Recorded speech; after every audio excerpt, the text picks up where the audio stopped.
Well, barely a day after informing the media that we would have to pay for the privilege to cover its elective conference, the ANC has today backtracked. Now, in a statement issued earlier this afternoon, the ANC said it regretted any confusion on the matter.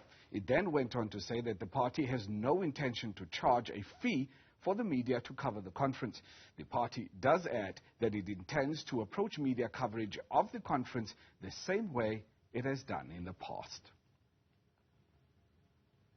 Well, Kathy, earlier on you spoke to Abel Tau from Action SA, and there's yet more trouble brewing, this time for the ANC regional chairperson in Ekurhuleni. Malema will face a disciplinary hearing for defying the party and bringing it into disrepute. So says ANC Gauteng provincial chairperson uThembinkosi Ingciza. Now, Masina is accused of ignoring an instruction by the provincial executive committee to withdraw a motion of no confidence against the mayor of Ekurhuleni, Tanya Campbell, about 3 weeks ago.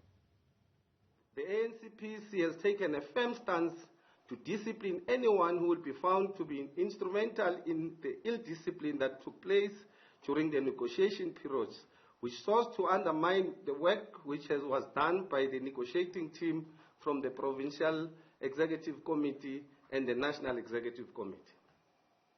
The PC has taken a firm decision that actions must be taken against the chairperson of the region of Ekurhuleni that has brought the ANC into disrepute, and the Provincial Working Committee that has been mandated to deal with the matter urgently.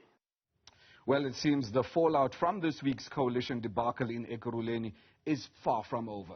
Now, the DA's Tanya Campbell was re-elected as mayor after the ANC fielded its own candidate at the last minute. This is despite an agreement that the ANC would throw its weight behind the EFF's candidate for the position. Now, earlier today, EFF leader Julius Malema shared his thoughts on this issue with Newzroom Afrika's Mgambi. Well, if our candidate had not withdrawn, the ANC candidate was going to win.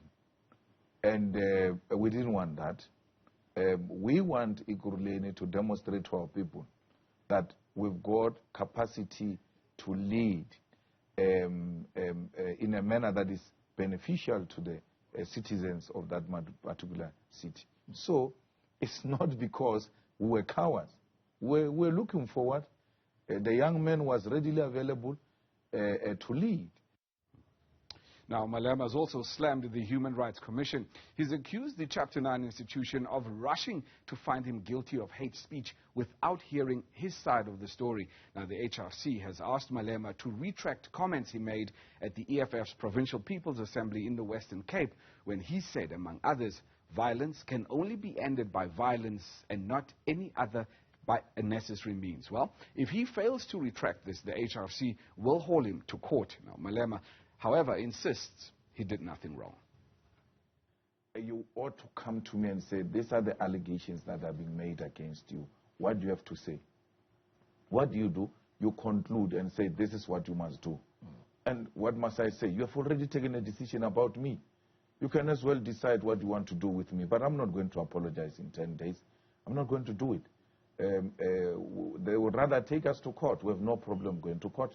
And they will argue our case in court. But that body must be ashamed of itself, because the most basic principle of equality before the law is such that you must hear both sides.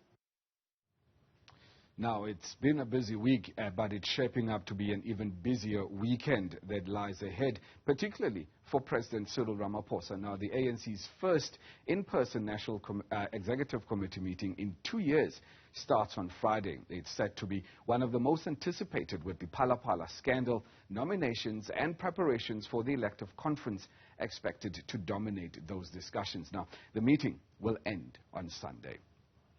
Now, if you're one of those nominated for positions in the ANC, please don't forget, Friday also marks the deadline on how you've spent your money whilst on the campaign trail. Now, missing the deadline could result in disqualification. And brace for it. Action SA in the Johannesburg City Council is expected to file yet another motion of no confidence. This time, it's against Speaker Colleen Makubele. Now, if you thought the drama was over, you can think again. We will, of course, keep an eye on these developing stories for you and keep you abreast of all the shenanigans in your politics this week.